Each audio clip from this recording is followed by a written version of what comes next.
While they're making their way down, thank you so much, council members and committee members. Hang in there, we're almost done.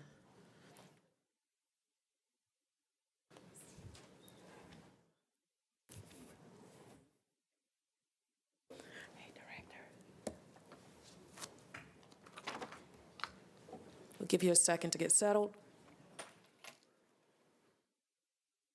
This is the operating budget hearing for Water and the Sewer Services Fund. And Director Potter, the floor is yours. Thank you, Chair Lady. It's my pleasure to be here this evening. I want to introduce our team that's present. To my right, Amanda Deaton-Moyer, our CFO. And over at the table, we have Leoncio Dominguez, John Honeysucker, Jim Snyder, and Peggy Diener. I think that captures everybody. I want to give you a little bit of an update about how operations are going because we've got some really good news. We recently had what we call our sanitary survey. I forgot Ricky Swift and Casey Cooper in the back. We recently had our sanitary survey, and that is a comprehensive inspection of all things water, every single document, all the water quality information over a 2-year period is reviewed by our regulator, the Tennessee Department of Environment Conservation. And out of a possible 599 points, we got 597. So we're really pleased about that. Obviously, our goal is 100, but over 2 years, there are hundreds of thousands of documents, and having a 2-point loss is, I think, a pretty good show. On the wastewater side, there's no better way to express the effectiveness of our operators and electricians and mechanics and administrative staff at our 3 wastewater plants than to tell you what their rate of compliance is on their permit. So since 1 July of 1997, we've taken 550,427 samples, and that produces 334,354 analysis. And of the 3 plants, the Central plant is 0.9995 compliant. The Dry Creek plant is 0.9991 compliant. And the Whites Creek plant is 0.9997 compliant. That's pretty impressive. And on the stormwater side, we've had 0 violations of our permit. Our water quality in the watershed continues to improve. Talking about the budget, we have about a $1.17 million increase we're going to have to absorb. Most of that is in chemical costs and in software support. The chemical cost is based on bids we receive from our suppliers, and we really don't have control over that. And obviously, we don't have control over how much water we produce. We're kind of flat on production, about 32.2 billion gallons per year. And it's not going up because we have a very aggressive leak detection and correction program that keeps the production flat while our revenue has gone up by about 2% per year for the last 5 years. Our rate of expense this year almost exactly matches last year. So we feel really good about our financial position. We feel really good about our operational position. My last comment is on vacancies. We have presently 60 vacancies. We had reduced that to 45, but literally we can't keep up with the rates of retirement. Our average age is 48 years old, and about 1/3 of our workforce can walk out the door today and retire, and that's a huge operational risk for us. So that concludes my comments, and I'd welcome any questions that y'all might have. Councilman Glover. Thank you, Chair. Just very quickly, as far as Metro, you really don't get a subsidy from us. I mean, you pretty much, so you're self-operating, correct? Yes, sir. We're an enterprise fund, so our revenues are generated from water, wastewater, and stormwater fees. Right, and so therefore, really no budget questions for you. I do want to say this, if I may. Over the last year or so, you guys have responded to things that I needed out in my district. And you've been attentive, and you know, regardless of if we have our little clashes here and there, you've done a good job, and I appreciate you and your staff. I appreciate the fact that when I do call and we're able to talk about things, and specifically Meadows is 7 points. I mean, that was a nightmare. But the way you guys responded to that, I just want to say thank you. I'm quick to tell you when I don't think you're doing well, but I want to be quick to tell you when I think you are doing well. Thank you. I appreciate that, Councilman. Y'all may know John Honeysucker. He works for us. He communicates very well with y'all. And without his efforts on council communication, I don't think we would be nearly as effective as we are. So we have a lot of really good employees that care about what they do, and it's a pleasure and an honor to work with them. That's going to get you in trouble, Director. It got me in trouble tonight, singling out one person. Well, Amanda does a really good job, too. Councilman, that's what I'm telling you. Councilman Cooper at large, and I need every vote, so Councilman Cooper at large. Thank you, Director. I just wanted to thank you and your department, and I've had the pleasure the last few months of being a councilman for District 1, and I really have come to appreciate the Water Department's efforts for that district as never before. You will pay any fee to Metro in lieu of property taxes? We do. We pay the low cap internal service fees, and we also pay the $4 million payment for debt service on the stadium. You were saying that so quickly. So a $4 million payment on debt service that's Tennessee. That's the pilot, the payment in lieu of taxes. The first Tennessee Park Stadium. I think it's Nissan Stadium.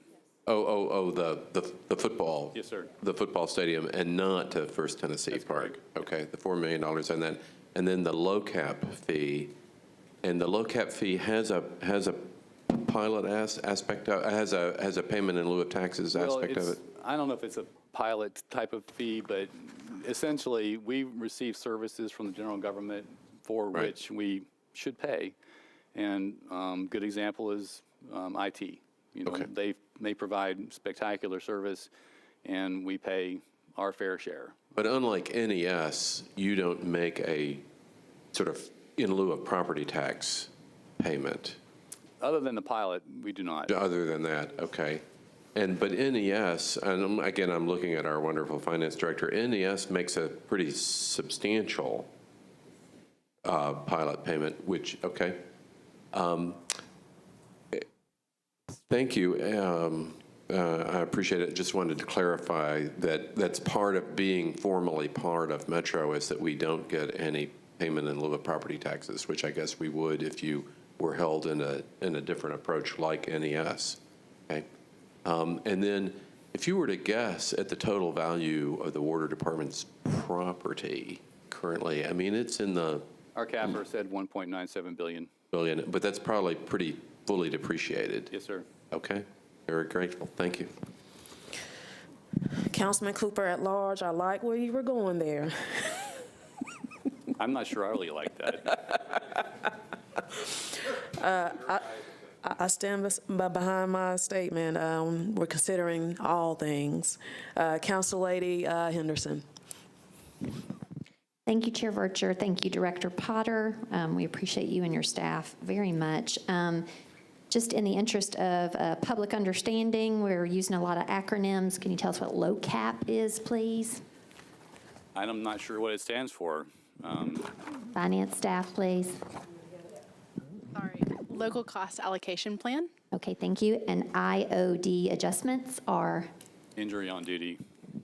Say again? Injury on duty. Thank you. Okay, good to know.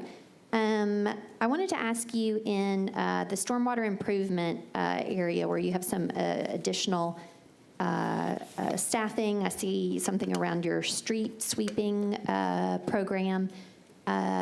This was something that came up today, and I think from an operational perspective, as we look at how best to keep our bike infrastructure clean and our bike lanes, we know when we speak with Public Works coming up here that they have got a special sweeper and so forth. I know that, is it internal to the UZO where stormwater is doing street sweeping on a twice-a-year rotation? Can you sort of speak to that programmatically? I'm going to defer, Councilor Vercher, if I can, to Casey Cooper in the back. He's our expert on the street sweeping program. Could he answer that question? Come on down. The street sweeping, we're sweeping most of the streets once a month. So, and Good to know. to answer your question directly about the bike lanes, that we do use a private firm to do the street sweeping, and so they are in process of purchasing a street sweeper that will fit in the designated bike lanes, the protected bouldered bike lanes, and they're adding that into their contract, that new fee for that. So that's Okay, excellent. So you're then coordinating with Public Works, or you're contractually, that's the same right. So provider? they're using our contract, right? So it's a Metro contract. Any Metro agency Excellent. can use it, right? So there just is that coordination, because when you speak to people and you say, okay, well, the water department does this part, and then Public Works does this part, and then it seems somewhat disjointed, but I appreciate that. We do work together, and there is also the state. So you get a state road, then the TDOT oversees the sweeping of those roads. So And how often do they do that? they are doing most roads once a month, and some roads that they may not do at all. So it's that those do come up a lot. Charlotte Pike does come up a lot. There's bikes, a lot of bicyclists riding down Charlotte. And so those calls do come to me, and I have to I call TDOT and try to get it worked out. But those funds go to the state. Yeah. Okay. State, yeah. Okay, well, I appreciate that. Yes, I saw that in your highlights there, and I just wanted to inquire about street sweeping, so thank Okay. you so much. Yes, ma'am. Appreciate it. Thank you, Council Lady. Council Lady Dow. Thank you, Malin. I just wanted to say, I know we're supposed to be talking about operating, but I just wanted to tell Mr. Honeysucker how much I appreciate him. As you know, I'm out in Antioch, in one of the areas that is constantly flooded, and we deal with a lot of water issues, and I get quite a few calls.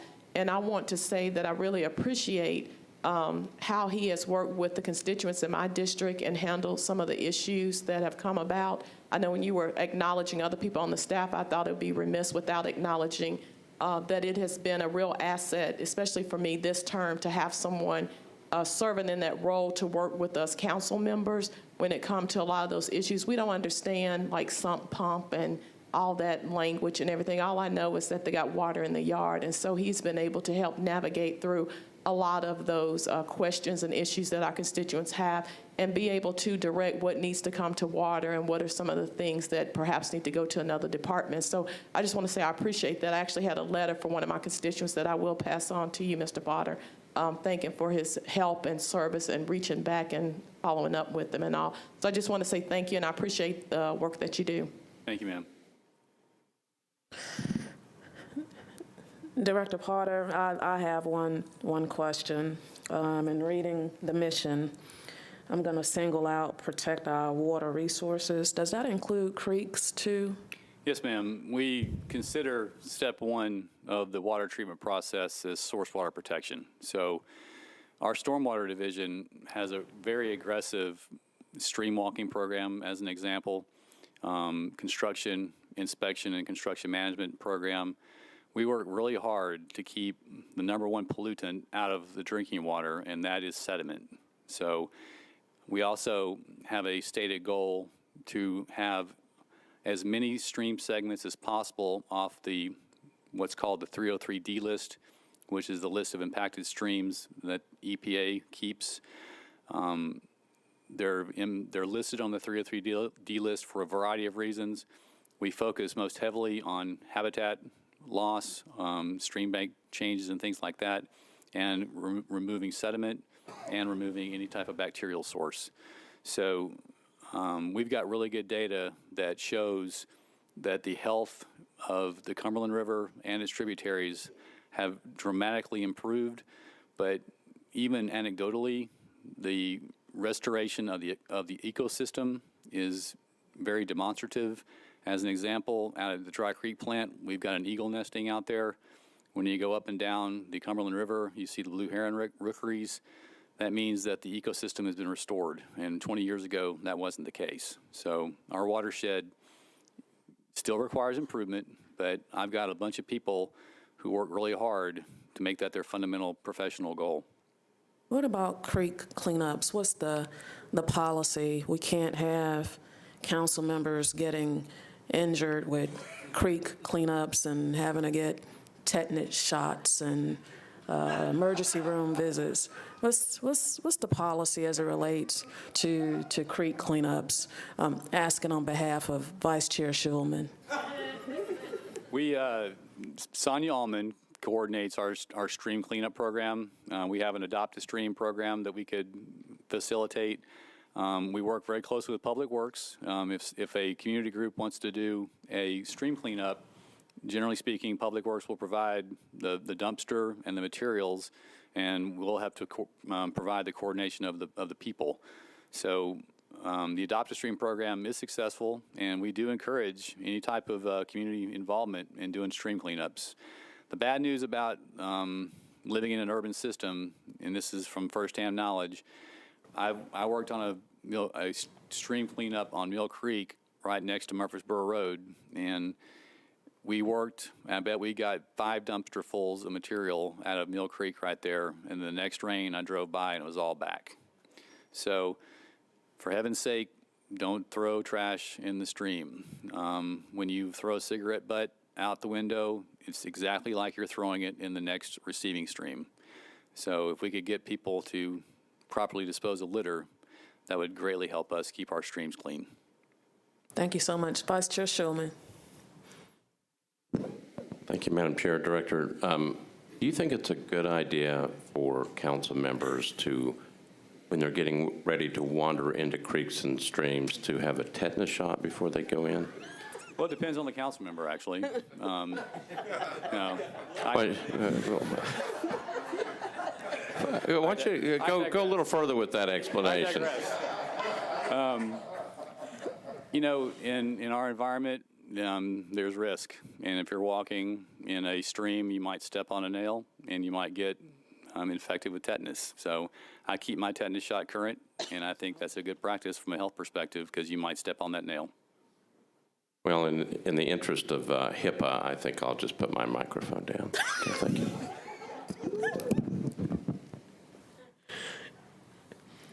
Council Lady Karen Johnson. Thank you, Chair Vercher. Director Potter, I'm so excited to hear that you have such positive revenue flow. That's really good. So we don't see any problems with revenue with Metro Water. So I also want to thank John Honeysucker, who has been extremely helpful to Southeast Nashville, Antioch specifically, but me as a council person when I have issues with constituents, and I'm not a water expert, but I have people who have concerns about flooding of their homes, and that's important to them. You know, flooding of their homes is just as important as a flood wall.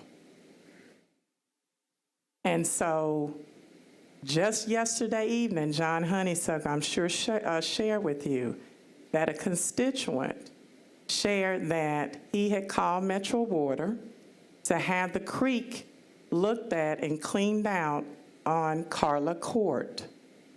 And this is a budget situation here too, because that's why I'm saying I'm so happy to hear you have positive revenue, because people are looking for help with regard to flooding of their properties, and they don't want to pay taxes here and not have services, and to continually have to pay out of pocket because their homes are flooding.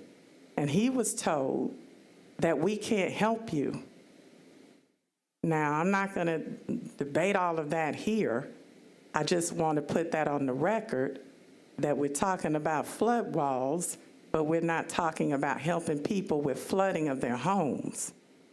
The other thing is, again, Owendale Drive, there's been excuse after excuse for the last 7 years as to why we can't do anything to take care of the blockage in the creek. I'm not going to do like Council Lady Vercher, and I'm not getting in the creek and getting stuck trying to help alleviate a problem that I have brought to your attention over the last 7 years.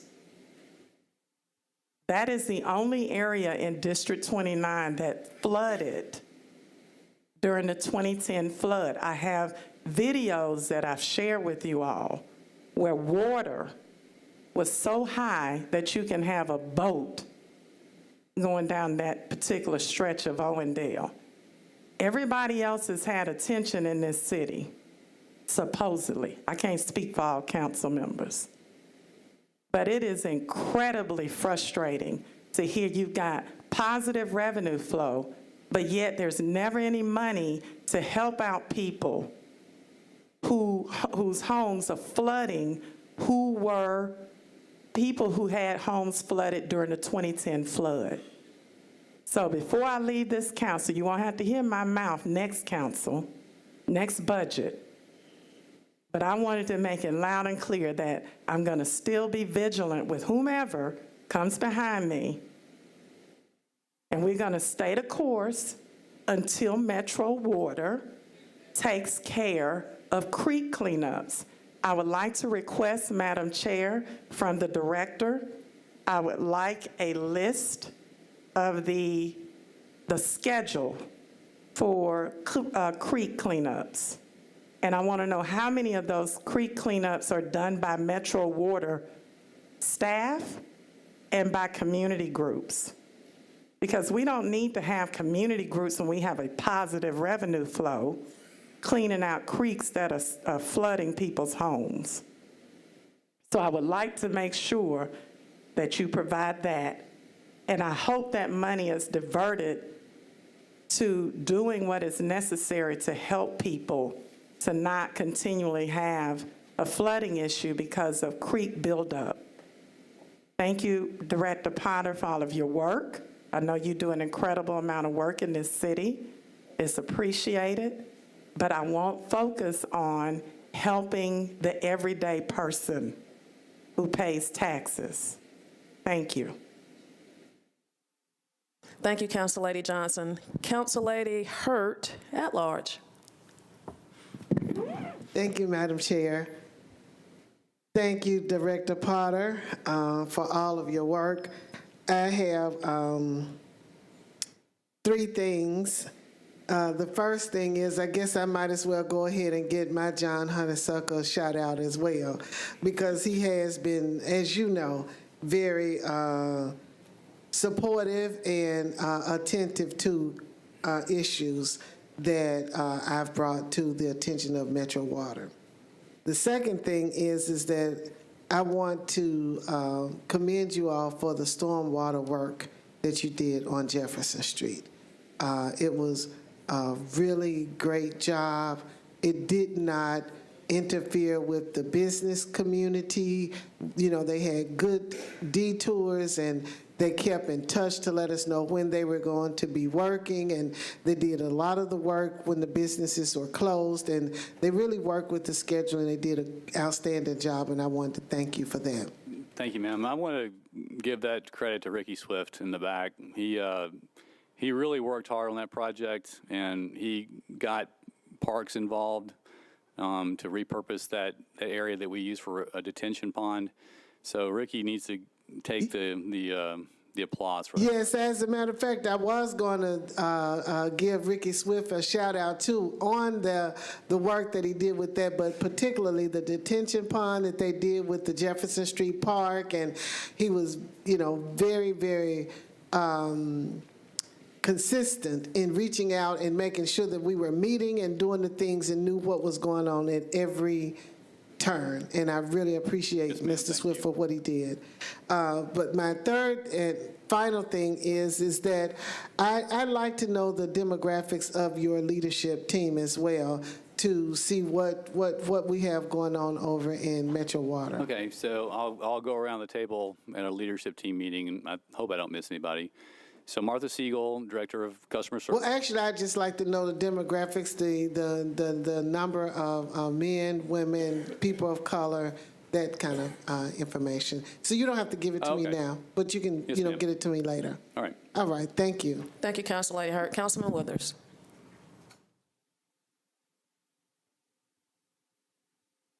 Wait a minute.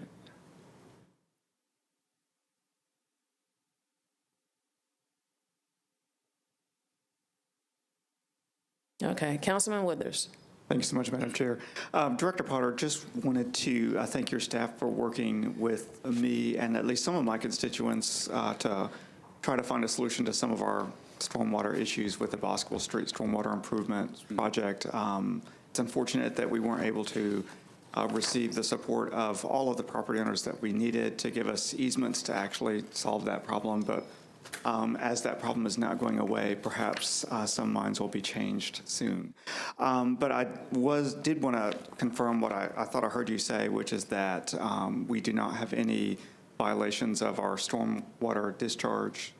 And part of my reason for asking that is my understanding that as stormwater runoff kind of overflows in that area, it commingles with the sanitary sewer that's also in that area. And just want to be sure that I know it's All right, so- unsavory, but want to make sure that folks I need are to be unsafe. specific about that. The stormwater has what's called an NPDES permit, okay? And that's specific to the stormwater division. They haven't had any violations. The discharge permit we have from our 3 wastewater treatment plants, they have permit locations and permit limits. So whenever you have a sanitary sewer overflow, by definition, you're in violation of that permit. So we'll always have those. And that's why we invest in capital improvement to reduce the number of SSOs. And then on a combined system, like in Boscoville, the violation would be if it's a dry weather overflow, and we haven't had one of those since 2012, I think. So we do have violations of the discharge permits for the plant, and we report those to TDEC every month. Okay, thank you. And just, I know this is a capital topic and not an operating budget topic, but obviously we have had some discussion in the media and perhaps among council members and whatnot with regard to the flood wall. I do want to applaud you and your staff for coming out to East Park Community Center to talk about the overall countywide flood protection system plan.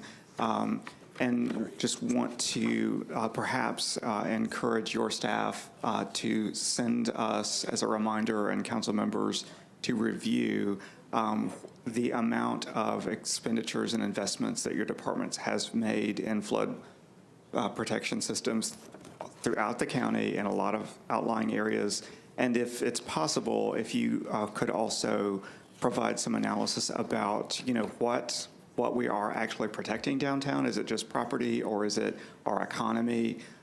For every day that we would potentially have our downtown economic core not functional, what would that fiscal impact be to the county, to jobs, not to mention to folks who live in that area? If you could maybe just send that information out even in just a summary form or an estimated form, I think that information would be helpful to present a balanced view so that council members can help our constituents to have an informed discussion about what the various components of flood protection systems are. We will do so. Thank you. Thank you so much, Director Potter, and to your team and the service that you provide for the city. That concludes your hearing. If Public Works can begin making your way down as they step down. We're saving the best for last. Oh, no, that's probably going to get me in trouble, too.